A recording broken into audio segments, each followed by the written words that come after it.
ऐसा ज्ञान जपो मन मेरे, ऐसा ज्ञान जपो मन मेरे।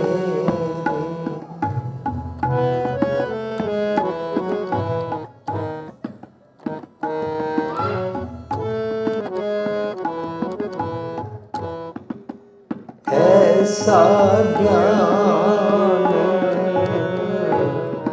जपो मन मेरे, ऐसा ज्ञान जपो मन।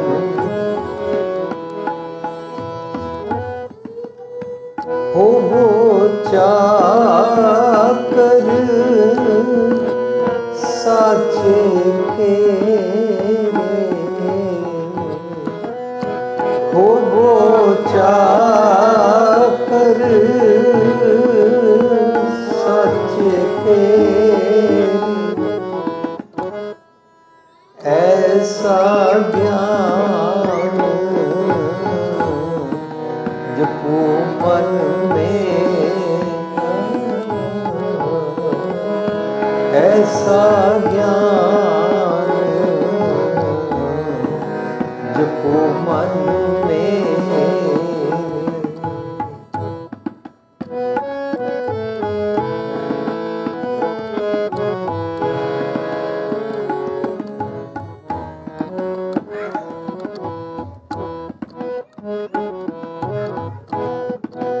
अंतर बसै न बाहर जाए, अंतर बसै न बाहर जाए, अमृत छोड़ काहे बिख खाए, अमृत छोड़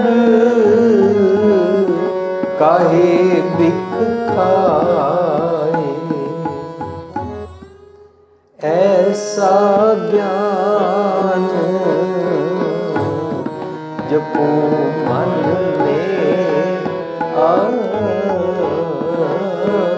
ऐसा ज्ञान जपो मन।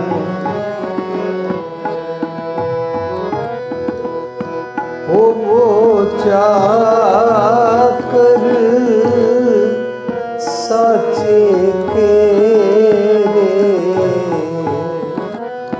हो चाकर साचे केरे, ऐसा ज्ञान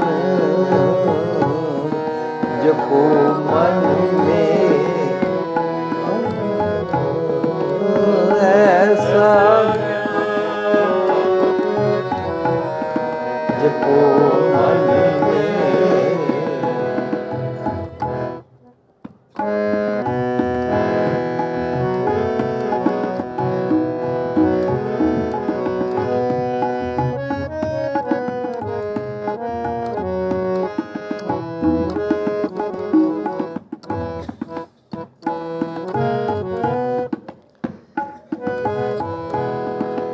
ज्ञान त्याग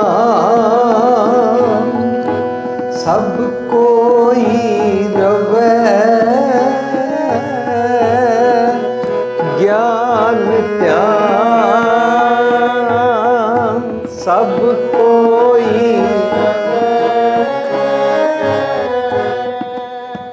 ज्ञान त्याग सब कोई रवै, ज्ञान त्याग सब कोई रवै, बांधन बांधिया सब जग पवै, बांधन बांधिया सब जग पवै, ऐसा ज्ञान जपो मन में, ऐसा ज्ञान जपो मन मेरे, हो चाकर साचे के रे, हो चाकर साचे के रे, ऐसा ज्ञान जपो मन में, ऐसा ज्ञान जपो मन में।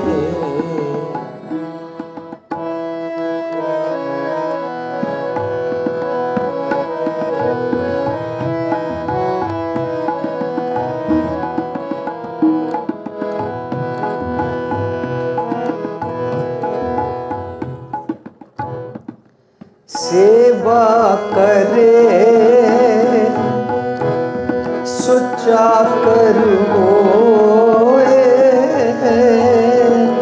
सेवा करे सुचा कर होए, सेवा करे सुचा कर होए, सेवा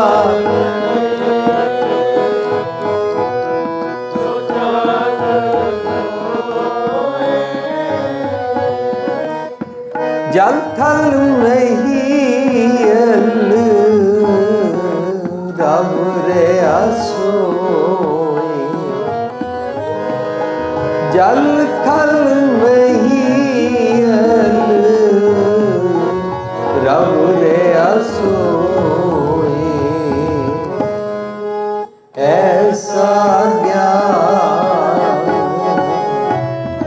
जपो मन में, ऐसा ज्ञान जपो मन में, हो चाकर साचे के रे,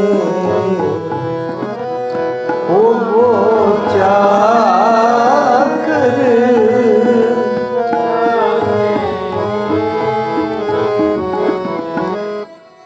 ऐसा ज्ञान जपो मन में, ऐसा ज्ञान जपो मन में।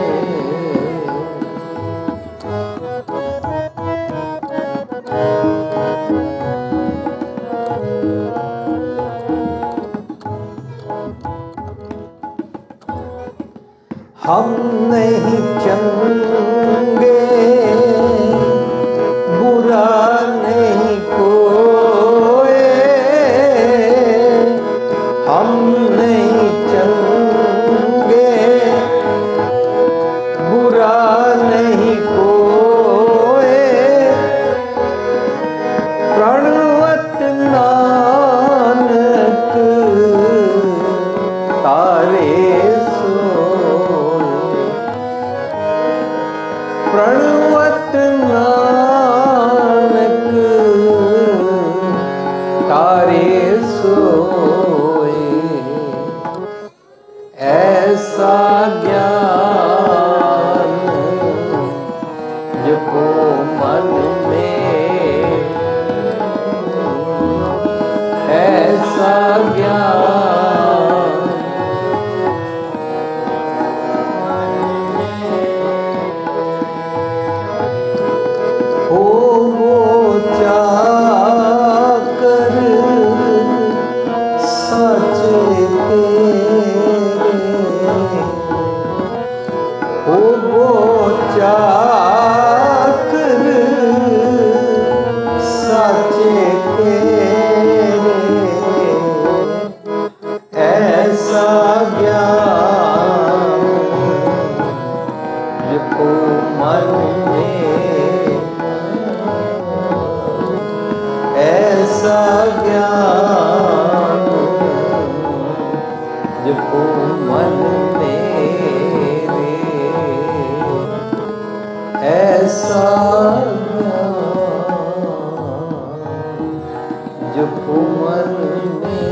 के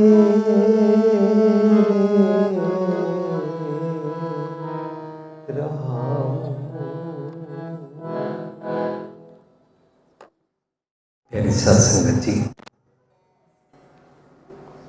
असी जो शब्द गायन किया इसका सिरलेख है सूही महला पहला घर दूजा। सूही राग विच गुरु नानक पातशाह का शब्द है। राग के ताल की पिच जिदे विच इसनूं गायन की हिदायत है वो घर दूजा है। गुरु ग्रंथ साहिब के 728 भाव 728 अंक ते शब्द सुशोभित है। शब्द का सिरलेख असी समझा कि सूही राग विच गुरु नानक साहब का शब्द है। असी अजकल सारी जगह सारी दुनिया में सिख जगत गुरु नानक साहब का प्रकाश उत्सव मना रहे। जदों असी प्रकाश उत्सव मनाते हाँ तो असी 2-4 लिमिटेड गल्लां करते हैं और वो गल्लां करके असी अपने आप को सोचते हाँ असी गुरु नानक साहब का गुरपुरब मना लिया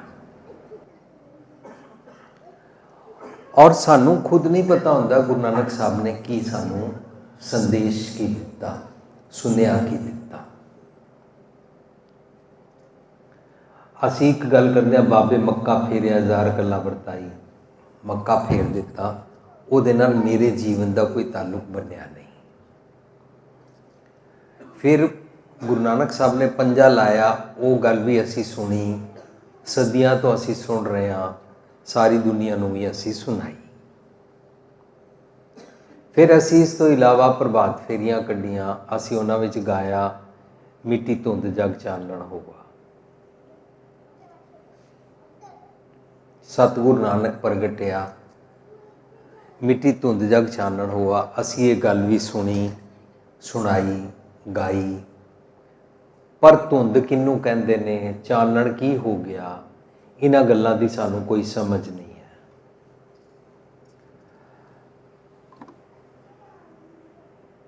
मेरे जीवन विच कोई फर्क आया ही नहीं। कितने 100 साल तो प्रकाश उत्सव मना रहे हाँ, जे साडी उम्र भी 50, 60, 70, 80 साल हो जाती है, साडे जीवन में कोई बदलाहट आती नहीं। जिस तरह गुरु नानक साहब का गुरपुरब आया, इस तरह होर गुरपुरब आए, होरनां दे धर्मां वालियां दे दशहरा दिवाली आए, रखड़ी मस्या पूर्णमाशी आई। इस तो इलावा किसी का क्रिसमस डे आएगा, किसी का ईद मनाया, वो सारे अपने उन्होंने किस तरह मनाते हैं सानू पता नहीं, लेकिन गुरु ग्रंथ साहिब की हजूरी के अंदर गुरपुरब मनाण का ढंग है। कोई ढंग है, तू गुरुद्वारे जाना है, गुरुद्वारे जाके गुरु ग्रंथ साहिब जी की बाणी के अंदर जो कुछ लिखिया है उसनों सुनना है, उसनों समझना है, ताकि तेरे अंदर दा हनेरा धुंध मिटे, ताकि तेरे अंदर चानण होवे। एक गुरु ग्रंथ साहिब की हजूरी के अंदर गुरमत अनुसार, रहत मर्यादा अनुसार गुरपुरब मनाण का ढंग है। भावें छोटे साहिबजादे की शहीदी होवे, भावें वड्डे साहिबजादे की शहीदी होवे, भावें गुरु तेग बहादुर साहब की शहीदी होवे, भावें गुरु गोबिंद सिंह पातशाह का प्रकाश उत्सव होवे, भावें गुरु अर्जन पातशाह जी का शहीदी पुरब होवे, ते भावें गुरु नानक साहब का प्रकाश उत्सव होवे। इस तो इलावा होर भी कई दिन दिहाड़े मनाए जाते हैं, सारियां दे मनाण का ढंग इक्को ही है कि गुरु ग्रंथ साहिब की हजूरी के अंदर गुरबाणी की विचार नूं सुन।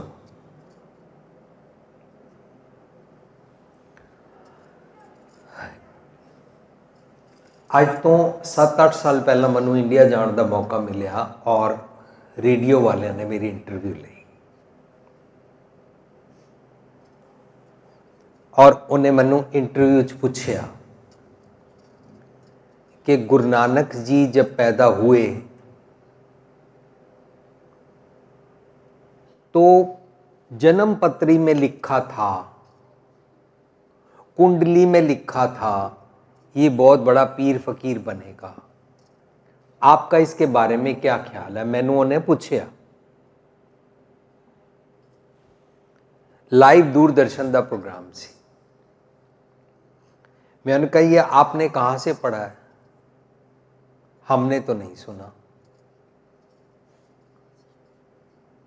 कहता इतिहास में सुना है। साध संगत जी सानू पता नहीं है इतिहास केड़ा ठीक है ते केड़ा इतिहास गलत है, लेकिन इतनी गल पक्की है कि गुरु नानक साहब जो गल करते सन वो बाणी विच दर्ज की जाती सी और साडे कोल गुरु नानक साहब के मुखारबिंद तो निकली हुई गुरु नानक साहब का सच दस दिता होया सुनिया गुरु ग्रंथ साहिब विच बाणी रूप विच हाजिर है। तो मैंने क्या अब ये ना गुरु नानक जी से पूछना पड़ेगा कि आप क्या बोल रहे हैं। कहता वो क्या बताएंगे? मैं क्या गुरु नानक जी गुरु ग्रंथ साहिब में बताएंगे कि जन्म पत्री और कुंडली कुछ नहीं होता। ऐसे कोई किसी के बारे में बता नहीं सकता। कहता फिर गुरु नानक जी मैसेज क्या देते हैं? मैं क्या फिर जो मैसेज देंदे हैं पूरे गुरु ग्रंथ साहिब विच एक एक शब्द सानू साडा जीवन बदलण वास्ते सुनिया दिंदा है। ये नहीं दसदा किसी के बारे अंतरजामता करके पेशनगोई करके और पहला ही किसी के आने वाले दिनों के बारे गल करन दी ज्योतिष विद्या वाला ज्ञान गुरु ग्रंथ साहिब नहीं देंदा है। बल्कि गुरु ग्रंथ साहिब जी ये सिखाते हैं अगों तो जे चेती कायत मिले सजाए, जे तू कोई गलती कर बैठा है आओ और उस गलती दे नाल तैनू तेरे जीवन विच दुख मिलिया, तैनू उहदे नाल मानसिक अशांति मिली, तो अगों तो तू उसनू ना करिया कर। ये गुरु नानक साहब अगले पल वास्ते सुनिया देंदे ने। फिर तैनू पल पल डर लगता है तो गुरु साहब बाणी राही समझाते हैं मन तू जोत स्वरूप है, अपना मूल पछाण, मन हरजी तेरे नाल है गुरमती रंग मान। तेरे नाल रब रहिंदा है, तेरे अंदर रब रहिंदा है, तू डरिया ना कर। कौन डरता है? साध संगत जी असी सारे डरते हाँ। असी सारे बचपन तो डराए जाते हाँ। जदों बच्चा बचपन विच दुध नहीं पींदा तो माँ उन्होंने डरांदी है दुध पी लै बाबा आ जाएगा, दुध पी लै पुलिस वाला आ जाएगा, दुध पी लै कॉकरोच आ जाएगा, दुध पी लै छिपकली आ जाएगी, दुध पी लै घोघो आ जाएगा, दुध पी लै भूत आ जाएगा। यह जिहड़ा बचपन विच असीं डरांदे हां ना, बच्चा डर के दुध तो पी लैंदा पर दुध दे नाल उहदे अंदर फीयर सारी उम्र लई निक्कियां निक्कियां गल्लां दे वड्डे हो के तक भी मरण तक डर उहदे अंदर बैठे रहंदे ने। गुरु पातशाह कहंदे ना डरिया कर, नेड़ा है दूर ना ही रे, रब तेरे नेड़े है तू डरिया ना कर। तू डरदा ही तां है जे तू रब नूं अपने तो दूर समझदा है। एक निक्के जे बच्चे नूं किसी संत महात्मा ने पूछया बेटा तुहानूं डर नहीं लगदा? कहंदा मैं राती अपनी मम्मी दे नाल सौंदा। छोटा जिहा बच्चा जवाब दे रहा। उन्होंने फीलिंग आती है कि मेरी मां मेरे नाल है। उहदी फीलिंग उसनूं कह रही है कि उन्होंने डर नहीं लगता। उन्होंने डर मुक्त होने की अवस्था, मैं अपनी मां दे नाल सौंदा हां। साध संगत जी उस बच्चे दी उस अवस्था तक असी जाना है कि मैं मेरे रब दे नाल रहिंदा हां। मन तू जो स्वरूप है अपना मूल पछाण, मन हर जी तेरे नाल है, रब जी तेरे नाल रहिंदे ने। सो गुरु ग्रंथ साहिब जी की बाणी सिखाएगी कि तू डरदा है ना डरिया कर। यह गल गुरु नानक साहब ने समझाई है। अज तक डरदा सी, हुण ना डरिया कर। पर डरदे कौन हन?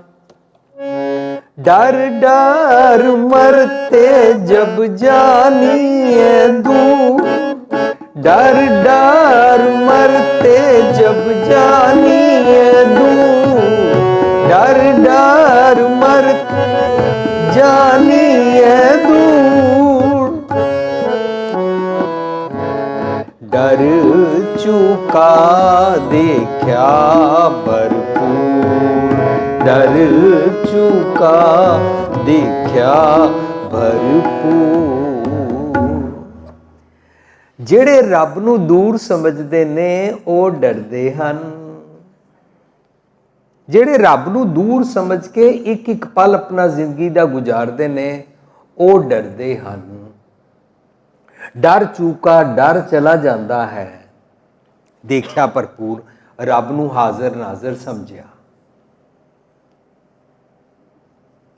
ਸਾਧ ਸੰਗਤ ਜੀ, ਜਦੋਂ ਰੱਬ ਨੂੰ ਹਾਜ਼ਰ ਨਾਜ਼ਰ ਸਮਝਦੇ ਆ ਨਾ ਤਾਂ ਫਿਰ ਇਹ ਗੱਲ ਸਮਝ ਆਉਂਦੀ ਹੈ ਕਿ ਉਹ ਰੱਬ ਬਾਹਰ ਕਿਧਰੇ ਲੱਭਣ ਦੇ ਬਦਲੇ ਮੇਰੇ ਅੰਦਰ ਵਸਦਾ। ਮੈਨੂੰ ਇਹ ਰਿਅਲਾਈਜ਼ ਕਰਨਾ ਹੈ, ਇਹ ਮਹਿਸੂਸ ਕਰਨਾ ਹੈ, ਰੱਬ ਮੇਰੇ ਅੰਦਰ ਵਸਦਾ ਹੈ, ਨੇੜਾ ਹੈ, हाथ पे नेड़ है, हाथ तो भी नेड़े मेरे अंदर रब वसता है। जिस इंसान नूं ये गल समझ आ जाएगी ना, वो दूजे दे अंदर भी रब वसदा समझेगा।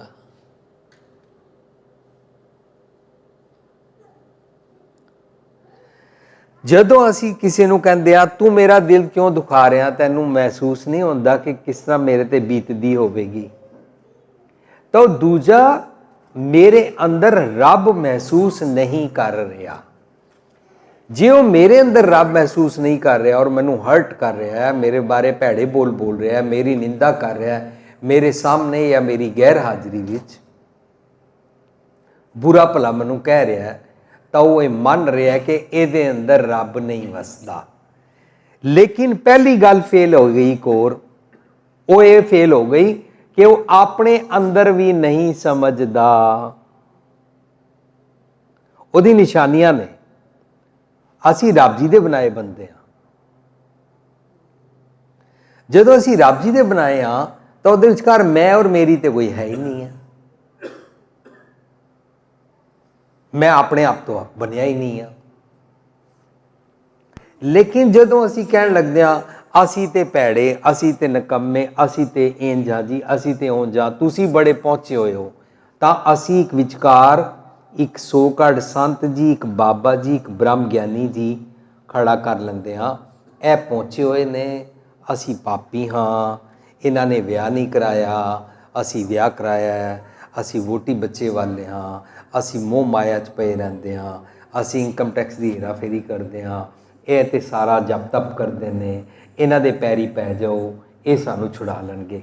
और असी अपने आप नू बिल्कुल अलग कर लिया।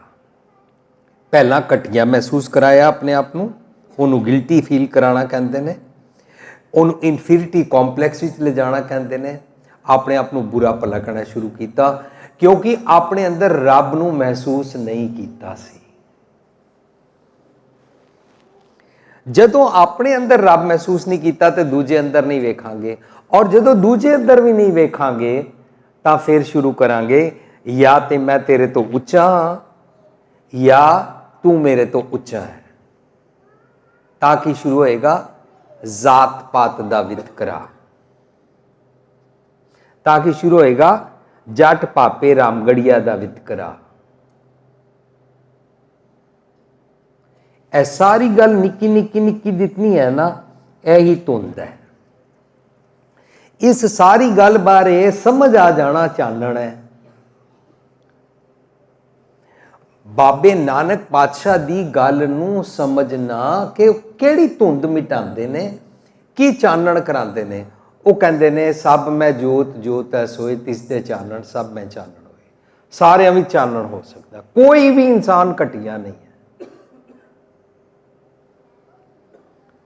ए वाली गल समझ लै। सो गुरु नानक साहब का पुरब जदों असीं मनाना शुरू करांगे तो असीं गुरु नानक साहब दे जिहड़े आम सादा मनुख नूं जीवन जाच जीण दे गुर सिखाए गए ने ना, नुकते सिखाए गए ने, उन्हां दे बारे समझ लवांगे। ਉਹਨਾਂ ਦੇ ਬਾਰੇ ਥੋੜੀ ਵਿਵੇਕ ਬੁੱਧੀ ਲਵਾਂਗੇ। ਇਹਨੂੰ ਕਹਿੰਦੇ ਨੇ ਪ੍ਰਕਾਸ਼ ਉਤਸਵ ਮਨਾਉਣਾ। ਤੇ ਜਦੋਂ ਲਵਾਂਗੇ ਤਾਂ ਲੈ ਕੇ ਜਦੋਂ ਆਪਣੇ ਜੀਵਨ ਤੇ ਟੁਕਾਵਾਂਗੇ, ਇਸ ਨੂੰ ਕਹਿੰਦੇ ਨੇ ਅੱਜ ਦੇ ਸ਼ਬਦ ਦੇ ਰਾਹ ਵਿੱਚ, ਐਸਾ ਗਿਆਨ ਜਪੋ ਮਨ ਮੇਰੇ, ਐਸਾ ਗਿਆਨ ਜਪੋ ਮਨ ਮੇਰੇ, ਹੋਵੋ ਚਾਕਰ ਸਾਚੇ ਕੇਰੇ। ਸੱਚ ਦਾ ਤੂੰ ਚਾਕਰ ਹੋ ਜਾਵੇਂ, ਜਿਹਦੇ ਨਾਲ ਹੋ ਜਾ। ਸੱਚ ਦਾ ਹੋਵੋ ਦੇ ਹਾਹੇ ਨੂੰ ਨਾ ਔਂਕੜ ਹੈ। ਐਸਾ ਗਿਆਨ ਜਪੋ ਮਨ ਮੇਰੇ। ਔਰ ਜਦੋਂ ਵੀ ਜਪੋ ਦੇ ਲਫ਼ਜ਼ ਆਏਗਾ, ਅਸੀਂ ਭੁਲੇਖੇ ਨਾਲ ਇਹ ਸਮਝਦੇ ਹਾਂ ਜਪੋ ਦਾ ਮਤਲਬ ਹੈ ਬਾਰ-ਬਾਰ ਉਹਨੂੰ ਜਪੋ, ਉਸ ਲਫ਼ਜ਼ ਨੂੰ ਦੁਹਰਾਓ। ਲੇਕਿਨ ਗੁਰਮਤਿ ਅਨੁਸਾਰ ਜਪੋ ਦਾ ਮਤਲਬ ਹੁੰਦਾ ਹੈ ਉਸ ਲਫ਼ਜ਼ ਦੇ ਪਿੱਛੇ ਜਿਹੜਾ ਗਿਆਨ ਹੈ ਉਸ ਨੂੰ ਸਮਝ, ਉਹਨੂੰ ਦ੍ਰਿੜ ਕਰ।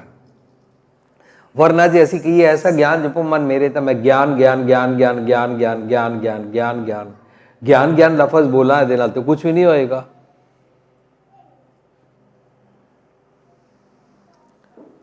जैसे रात अंधेरी में दीपक दीपक है, तिमर ना जाए जब लग ना जलाइए। राती अंधेरा होवे और कोई बंदा दीवा दीवा दीवा दीवा दीवा दीवा दीवा कही जाए, अंधेरा थोड़ा ना चला जाएगा।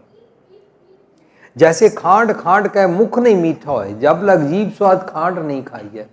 जे मैं खंड खंड खंड खंड खंड खंड खंड खंड खंड जपी जावां तो मेरा मुख ते मिठा नहीं ना होएगा। इस करके गुरु पातशाह कहते ने तू ना एक गल नूं दृढ़ कर, ऐसा ज्ञान जपो मन मेरे। जपो मीन्स गल नूं समझ और दृढ़ कर। हुण लफज आ गया ज्ञान। साध संगत जी, मनु अज पता लगा कि आप जी दे इटली दे इस गुरुद्वारे विखे गुरबाणी पढ़ी जाती है। संगतां रल के सहज पाठ करदियां ने।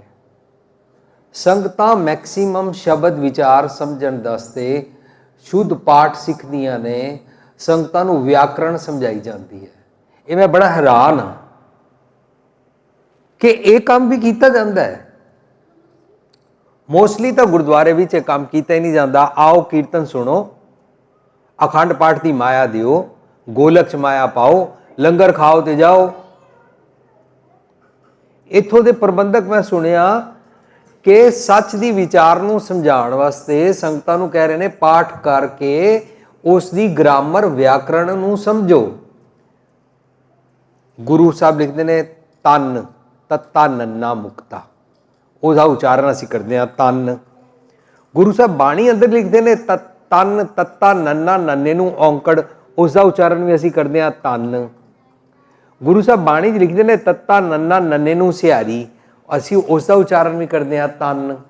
गुरु पातशाह आप जी की बाणी के अंदर एक ग्रामर के जोड़े कानून, जोड़े तरीके, जी विधि, जोड़ा एक यूनीक मैथड वरत्या गया है, क्यों वरत्या गया है, संगतां नूं ये दसिया ही नहीं जाता। सो मैं आज एक गल सुन के बड़ा हैरान होया कि आप जी के गुरुद्वारे ये वाला उद्यम किया जाता है। वरना आम ये भी प्रचार किया जा रहा गुरबाणी चो ग्रामर पढ़न ना चुंच ज्ञान होता है। जबकि गुरु पातशाह ने बाणी इतने सुजान ढंग दे नाल रची है। गुरबाणी सानू जीवन जाच सिखाती है और उहदे अर्थां दी सानू समझ पैंदी है जदों असीं उहदी व्याकरण नूं पढ़दे हां। किसी ने कह दिता जी ये ज्ञान और व्याकरण पढ़ना तो जिहड़े अनपढ़ ने वो की करनगे। हुण साध संगत जी, मैं एक अनपढ़ सज्जण दी तुहाडे नाल गल करदा। जेकर एक अनपढ़ इंसान दरवाजे ते खड़ा होवे और उसनूं फैक्ट्री का मालक कह रहा होवे इनू रोको मत, जाने दो। जिस बंदे नूं वो रुकवाना चाहता सी उन्हें उहदे बारे बोलिया रोको मत, जाने दो। वो अनपढ़ चौकीदार उन्होंने रोकता नहीं है, दरवाजा खोल के जान देता है। मालक उन्होंने जाके कहता मैं तेनू क्या सी कि उन्होंने रोकना है, तो वह अनपढ़ चौकीदार मालक नूं पढ़ांदा व्याकरण। कहता साहब अगर आपने उसको रुकवाना था तो आपको बोलना चाहिए था रोको मत, जाने दो।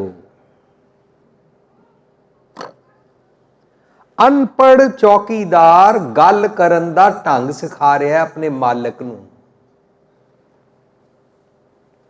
ਇਹ ਕੀ ਢੰਗ ਹੋਇਆ? ਵਿਵੇਕ ਬੁੱਧੀ ਦਾ। ਸੋ ਜਦੋਂ ਅਸੀਂ ਬਾਣੀ ਦੀ ਵਿਆਕਰਣ ਨੂੰ ਵੀ ਸਮਝਦੇ ਹਾਂ, ਨਾਲ ਦੇ ਨਾਲ ਸਾਡੀ ਵਿਵੇਕ ਬੁੱਧੀ ਤੀਖਣ ਹੁੰਦੀ ਹੈ, ਸਾਨੂੰ ਵਿਵੇਕ ਬੁੱਧੀ ਆਉਂਦੀ ਹੈ, ਸਾਨੂੰ ਸਮਝ ਆਉਂਦੀ ਹੈ ਗੁਰੂ ਪਾਤਸ਼ਾਹ ਬਾਣੀ ਰਾਹੀਂ ਕਹਿਣਾ ਕੀ ਚਾਹੁੰਦੇ ਨੇ। ਸੋ ਬਾਣੀ ਨੂੰ ਖੋਜ ਕੇ ਪੜ੍ਹਨਾ ਚੁੰਚ ਗਿਆਨ ਨਹੀਂ ਹੈ। ਬਾਣੀ ਨੂੰ ਖੋਜ ਕੇ ਪੜ੍ਹਨਾ ਸੁਮਤ ਲੈਣ ਦੀ ਜਾਚਨਾ ਹੈ। ਹੁਣ ਗਿਆਨ ਦੁਨੀਆ ਸਮਝਦੀ ਸੀ ਹੱਥ ਦੀਆਂ ਲਕੀਰਾਂ ਦੇਖਣਾ, ਜੋਤਿਸ਼ ਕਰਨਾ, ਚੰਨ ਤਾਰਿਆਂ ਦੀ ਨੌਲੇਜ ਲੈਣਾ ਔਰ ਕਈ ਕਿਸਮਾਂ ਦਾ ਗਿਆਨ ਲੈਣਾ। ਸਮੁੰਦਰ ਰਿੜਕਿਆ ਸੀ, ਕਿਤਨੇ ਉਹਦੇ ਚੋਂ ਰਤਨ ਨਿਕਲੇ, ਕੀ ਹੋਇਆ, ਕਿਸ ਤਰ੍ਹਾਂ ਹੋਇਆ। ਇਸ ਕਿਸਮ ਦੇ ਗਿਆਨ ਨੂੰ ਗੁਰੂ ਪਾਤਸ਼ਾਹ ਨਹੀਂ ਮੰਨਦੇ ਨੇ। ਉਸ ਗਿਆਨ ਨੂੰ ਗੁਰਮਤਿ 'ਚ ਪ੍ਰਵਾਨ ਨਹੀਂ ਕੀਤਾ। ਪਰ ਗੁਰਮਤਿ 'ਚ ਜਿਹੜਾ ਗਿਆਨ ਪ੍ਰਵਾਨ ਕੀਤਾ ਹੈ ਉਹ ਇਹ ਕਿ ਤੂੰ ਇਹ ਅਕਲ ਲੈ ਕਿ ਮੈਂ ਕਿੱਥੋਂ ਗਲਤ ਹਾਂ। ਇਹ ਸਮਝ ਸੂਝ ਬੂਝ ਲੈਣੀ ਕਿ ਮੈਂ ਕਿੱਥੇ ਰੋਂਗ ਹਾਂ, ਮੇਰੇ ਅੰਦਰ ਅਵਗੁਣ ਕੀ ਹਨ। ਇਹਨੂੰ ਗੁਰਮਤਿ ਗਿਆਨ ਕਹਿੰਦੀ ਹੈ। ਅਵਗੁਣ ਕਿਤਨੇ ਹਨ, ਕਿਸ ਤਰ੍ਹਾਂ ਹਨ, ਇਤਨਾ ਹੀ ਨਾ ਸਮਝਣਾ, ਬਲਕਿ ਆਪਣੇ ਸੁਭਾਅ ਚੋਂ ਉਹਨਾਂ ਨੂੰ ਛੱਡਣਾ। ਕਿੰਜ ਛੱਡਣਾ? ਉਹ ਵਾਲੀ ਅਕਲ ਲੈਣਾ, ਇਹਨੂੰ ਗਿਆਨ ਕਹਿੰਦੇ ਨੇ।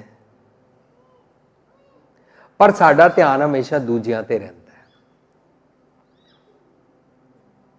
ਕਿਸ ਤਰ੍ਹਾਂ ਰਹਿੰਦਾ ਹੈ?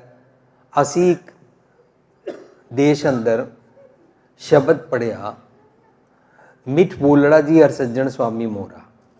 3 ਘੰਟੇ ਦਾ ਸੈਮੀਨਾਰ ਸੀ, 3 ਕੇ 5 ਘੰਟੇ ਦਾ। ਅਸੀਂ ਮਿੱਠਾ ਕਿਵੇਂ ਬੋਲੀਦਾ ਹੈ ਇਹਦੇ ਉੱਤੇ ਵਿਚਾਰ ਸਾਂਝ ਕਰ ਰਹੇ ਸੀ। ਸੈਮੀਨਾਰ ਜਦੋਂ ਖਤਮ ਹੋਇਆ, ਇੱਕ ਬੀਬੀ ਜੀ ਮੇਰੇ ਕੋਲ ਆਏ ਔਰ ਉਹ ਆ ਕੇ ਕਹਿੰਦੇ ਨੇ, ਕਾਸ਼ ਅੱਜ ਤੁਹਾਡਾ ਇੰਨਾ ਵਧੀਆ ਪ੍ਰੋਗਰਾਮ ਸੀ, ਤੁਹਾਡਾ ਪ੍ਰੋਗਰਾਮ ਕਾਸ਼ ਮੇਰੀ ਸੱਸ ਨੇ ਜਾਂ ਮੇਰੇ ਪਤੀ ਨੇ ਸੁਣਿਆ ਹੁੰਦਾ। ਮੈਂ ਉਹਨਾਂ ਨੂੰ ਕਿਹਾ, ਤੁਸੀਂ ਸੁਣਿਆ? ਕਹਿੰਦੀ, ਹਾਂ ਮੈਂ ਤੇ ਮਿੱਠਾ ਬੋਲਦੀ ਹਾਂ, ਕਾਸ਼ ਮੇਰੇ ਪਤੀ ਔਰ ਸੱਸ ਨੇ ਸੁਣਿਆ ਹੁੰਦਾ। ਇੰਜ ਹਮੇਸ਼ਾ ਅਸੀਂ ਇਹ ਚਾਹੁੰਦੇ ਹਾਂ ਗੁਰਬਾਣੀ ਰਾਹੀਂ ਜਿਸ ਅਵਗੁਣ ਦੀ ਗੱਲ ਸਮਝ ਪਵੇ ਉਹ ਅਵਗੁਣ ਮੇਰੇ ਤੇ ਹੈ ਹੀ ਨਹੀਂ ਹੈ, ਮੇਰੇ ਪਤੀ 'ਚ ਹੈ, ਮੇਰੀ ਪਤਨੀ 'ਚ ਹੈ, ਮੇਰੇ ਧੀਆਂ ਪੁੱਤਰਾਂ 'ਚ ਹੈ, ਮੇਰੀ ਸੱਸ 'ਚ ਹੈ, ਲੋਕਾਂ ਵਿੱਚ ਹੈ। ਸਾਧ ਸੰਗਤ ਜੀ, ਫਿਰ ਨਾ ਇਹ ਗੁਰਮਤ ਦਾ ਗਿਆਨ ਸਮਝ ਨਹੀਂ ਆਏਗਾ। ਅਵਰਨ ਹਸਤ ਆਪ ਹੈ ਕਾਣੇ, ਤਿੰਨ ਕੋ ਦੇਖ ਕਬੀਰ ਲਜਾਨੇ। ਕਬੀਰ ਸਾਹਿਬ ਕਹਿੰਦੇ ਨੇ, ਤੂੰ ਦੂਜਿਆਂ ਦੇ ਅਵਗੁਣ ਦੇਖਦਾ ਰਹਿਣਾ ਹੈ, ਕਾਣਾ ਹੈ। ਤੇਰੇ ਇਸ ਅਵਗੁਣ ਤੇ ਲੱਜਾ ਆ ਰਹੀ ਹੈ, ਸ਼ਰਮ ਆ ਰਹੀ ਹੈ। ਸੋ ਅਸੀਂ ਪਹਿਲੀ ਜਾਤ ਸਿੱਖਾਂਗੇ ਕਿ ਮੈਨੂੰ ਗੁਰੂ ਪਾਤਸ਼ਾਹ ਇਹ ਵਾਲਾ ਅਕਲ ਦੋ, ਇਹ ਵਾਲੀ ਸਮਝ ਸੂਝ ਬੂਝ ਦਿਓ ਕਿ ਮੈਂ ਕਿੱਥੇ ਗਲਤ ਹਾਂ। ਔਰ ਜਦੋਂ ਮੈਂ ਆਪਣੇ ਅੰਦਰ ਰੱਬ ਨਹੀਂ ਦੇਖਿਆ ਤਾਂ ਮੈਂ ਆਪਣੀਆਂ ਗਲਤੀਆਂ ਤਾਂ ਕੀ ਸੁਧਾਰਨੀਆਂ ਸੀ। ਮੈਂ ਦੂਜਿਆਂ ਦੇ ਅੰਦਰ ਰੱਬ ਨਹੀਂ ਦੇਖਿਆ, ਬਲਕਿ ਦੂਜਿਆਂ ਨੂੰ ਟੌਂਟ ਕਰਨਾ ਸ਼ੁਰੂ ਕਰ ਦਿੱਤਾ, ਦੂਜਿਆਂ ਦੇ ਅਵਗੁਣ ਫਰੋਲਣੇ ਸ਼ੁਰੂ ਕਰ ਦਿੱਤੇ। ਉਹਦੇ ਨਾਲ ਮੈਂ ਹਮ ਲਾਣੀ ਸ਼ੁਰੂ ਕਰ ਦਿੱਤੀ। ਮੈਂ ਮੇਰੇ ਵਰਗਾ ਕੋਈ ਨਹੀਂ, ਮੈਂ ਬੜਾ ਵਧੀਆ, ਮੈਂ ਬੜਾ ਸ਼ਰੀਫ। ਗੁਰੂ ਪਾਤਸ਼ਾਹ ਕਰਨੇ, ਤੂੰ ਇੱਕ ਗਿਆਨ ਲੈਣਾ ਹੈ ਕਿ ਤੂੰ ਸੱਚੇ ਦਾ ਚਾਕਰ ਬਣ ਸਕੇ। ਸੱਚਾ ਤੇਰੇ ਅੰਦਰ ਵਸਦਾ ਹੈ। ਅੰਦਰ ਦੀ ਗੱਲ ਨੂੰ ਸੁਣ ਕੇ ਆਪਣੇ ਸਰੀਰ, ਆਪਣੇ ਸੁਭਾਅ, ਆਪਣੀਆਂ ਆਦਤਾਂ ਨੂੰ ਫਿਕਸਅਪ ਕਰਦੇ ਆ ਨਾ, ਤਾਂ ਅਸੀਂ ਚਾਕਰ ਬਣਦੇ ਹਾਂ। ਤੇ ਉਸ ਤੋਂ ਬਾਅਦ ਦੂਜੀ ਗੱਲ ਕੀ, ਕਲਾ ਕੀ ਵਰਤ ਜਾਂਦੀ ਹੈ। ਰੂਹਾਨੀਅਤ ਔਰ ਸਪਿਰਿਚੁਅਲਿਟੀ ਦਾ ਮਾਰਗ ਚਾਲੂ ਹੋ ਜਾਂਦਾ ਹੈ। ਅਸੀਂ ਧਾਰਮਿਕਤਾ ਦੇ ਮਾਰਗ ਤੇ ਟੁਰ ਪੈਂਦੇ ਹਾਂ ਕਿ ਅਸੀਂ ਦੂਜਿਆਂ ਦੇ ਅੰਦਰ ਰੱਬ ਵੇਖਣਾ ਸ਼ੁਰੂ ਕਰਦੇ ਹਾਂ।